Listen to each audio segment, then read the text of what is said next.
Good morning, guests. Today we are here to discuss the viability of sunscreen as a product to launch. Today we will be assessing the current market conditions and the established companies which already operate within it, as well as the market climate associated with launching this new product in Australia.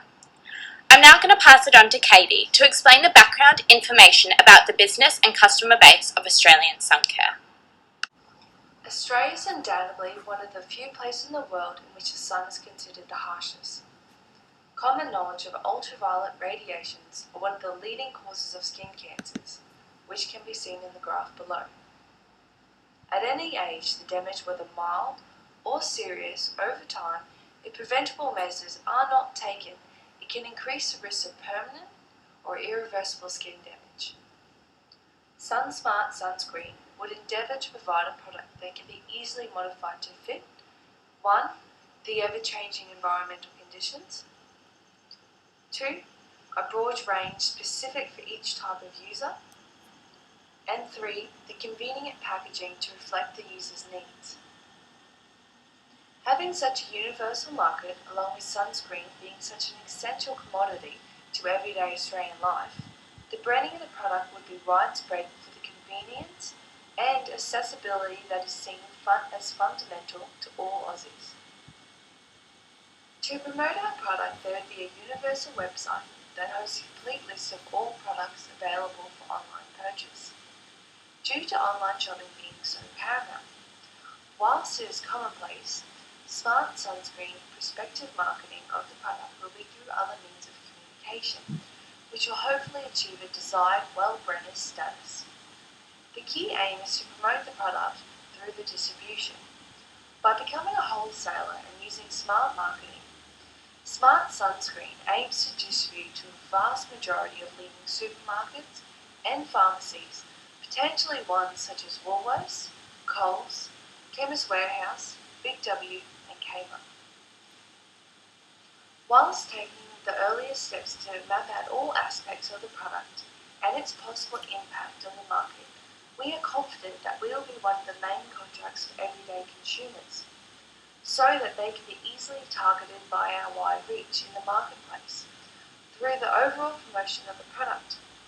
Potentially, this is not only done through us, but the companies that promote them as well, as it allows them to advertise not only in-store, but through their own personal television campaign or online website. Because sunscreen is to most of the market a necessary good, it has a relatively inelastic demand. There are many companies who have already taken advantage of Australia's highly seasonable demand for sunscreen. Established companies in the sunscreen industry include Cancer Council, Nivea, Banana Boat, Ego Sunsense, Ombra, Neutrogena and Latan. These companies largely sell their sun care products as wholesale, retailing through pharmacies, supermarkets and other general stores. These are distributed all over Australia. Many of these businesses and their products are global, with distribution in several countries, though some still remain nationwide. We believe the industry to have a medium concentration of 50 to 70%. This concentration is believed to be made of the top 4 companies consisting of Cancer Council, Nivea, Banana Boat and Ego Sunsense. This is a rough estimation as these companies do not list their sunscreen product revenues on their website and are also predominantly privately listed. Further, it is difficult to find information on the worth of Australia's sunscreen industry as a whole, although as a general indication, in the financial year of 2011 to 2012, the Cancer Council reported a net revenue of $2 million. From this, sunscreen contributed to 1/3 of the takings. Entry into this industry does have its considerations. Firstly, there are strict legislative standards to which every sun care supplier must adhere to. These include standards relating to labelling, advertising, testing and SPF requirements, as well as manufacturing in an approved facility using approved ingredients. These fixed costs primarily stem from the need to establish a differentiated brand and consumer awareness in an already established industry. However, once established, there would be low fixed costs and are not foreseen to have high fluctuations, though because of the nature of sun care, there would need to be a constant stream of capital put towards R&D. As with most successful products, a defining point of profit is the factor of production which needs to be considered. The three production factors involved with the production of the sunscreen include land, labour and capital. The first factor to be discussed, as previously mentioned, sunscreen is an incredibly popular cosmetic and health-driven product across the world, and as a result, the manufacturing factories are very complex and large. The physical land in which they must reside on needs to have physical access for loading and delivering trucks, as well as having running water and access to gas for manufacturing purposes for the product. Whilst land may be a physically fixed area, the use of land resources such as water and gas may vary depending on the size of the orders and demand of the product. The next factor which is involved is the use of labour. As previously mentioned, due to the large variety of the market for sunscreen, there is a large variety of testing and development stages which must undergo before the product is finalised. This explicit cost requires hours of testing, different formulations to result in specialised products for different markets, such as kids, athletes, waterproof and sensitive skin. Another use of labour factors may be the staffing throughout the actual manufacturing companies, as well as product representatives, delivery drivers and office management staff. These staff may vary depending on the season of the year and the demand of the product. As technology, however, develops, the demand for physical staffing may reduce as human supervision reduces in factories. The last production factor is the use of capital. For financial efficiency, this product is manufactured, filled, sealed and shipped in the same factory. As a result, the use of machinery, the physical factory building and tools are imperative factors. These may include the production side of creating the product, such as formulating, filling, capping and shipping, to packaging the orders for the use of forklifts and delivery trucks, to marketing management attributes such as accounts payable, online marketing, and campaigns, office and related work. This results in the capital production factors not only being the most financially absorbing but also the most productive element of the manufacturing process. As the fixed nature of the capital production factor, it can easily be determined that this is the fixed factor of the business model, whilst labour and land are both variables. The SunSmart sunscreen industry is one of distribution and wholesale. Putting forth a product in such a competitive environment, it is essential to know what type of market model the product represents. The monopolistic competition market is easy to enter and exit. Being able to have optional non-price competition will allow the company to set the prices to product differentiation. Not being in a mutual interdependency among competitive firms allows us to promote key differences to consumers, giving us in turn market power. This potentially could allow us to set a higher price than what is currently set by the supply and demand of the current market under the condition of a perfect competition. Demand for sunscreen in Australia will be highly seasonal.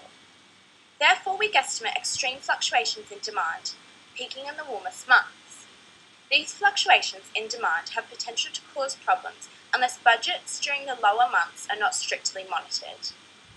As a general idea for sales, in the summer of 2011 to 2012, the Cancer Council sold 75,000 litres of sunscreen in Australia, which is the equivalent of 675,000 standard tubes. We guesstimate to enter and sell 1/4 of this figure during the first peak season and gradually grow and surpass this guesstimate in the first 2 to 3 years. The prediction cost of this will then use a combination of quantitative forecasting but also taking into consideration the secondary data available.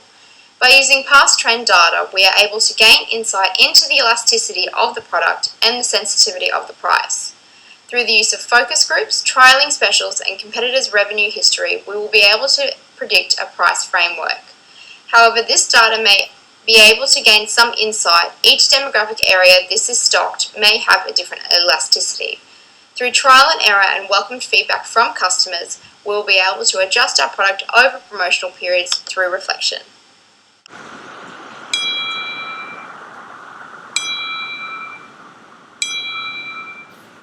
Overall, Overall, the project assimilates very slightly. There are a number of confusions in the writing of the presentation. Were we writing as a business that had not been established? If so, have products been theoretically launched or potentially drawn up and awaiting market research to finalise? On the other hand, would it be easy to write the report as an already established business in the marketplace, using preconceived information found on the internet? Through much discussion, it was assumed we would write using a theoretical business, assessing the viability of the product to make sure we could answer each presentation section correctly. Another pivotal factor being the defining of Q. While there was no reference to this, a number of discussions took place to make sure when we decided what Q was, how we applied it, to make sure it was in the right context by each presenter. Another issue arising due to the lack of data is the revenues the top 4 companies are generating and in what months. Because this information is not readily available, a lot of pre-launch research would have to be done to estimate the sales and seasonal fluctuations as discussed earlier in the presentation. The only specific sales we were able to find were those of the Cancer Council organisation. These figures may be skewed as the only conclusive figures are from one of the largest players in Australian sun care. The entry and exit barriers are also another point of estimation. These costs were based on assumptions from the research and are therefore also not definitive. Another issue which may arise may be that due to it being a new product line, secondary data or very limited private data is the only data available when building this business model. This means that there may be issues in regards to guesstimating pricing, costs and quantities of this product, which may also vary depending on the different geological demographics. Issues in regards to these demographics may include the fluctuation of unemployment rates as well as inflation and deflation. As this product is received nationwide, these demographics may vary quite largely and may not have a great deal of data related to them. As a result of this lack of data for some areas of Australia, it may create difficulties in predicting trends and calculating elasticities. One way that this can be helped is through the use of trial and error data and secondary marketing.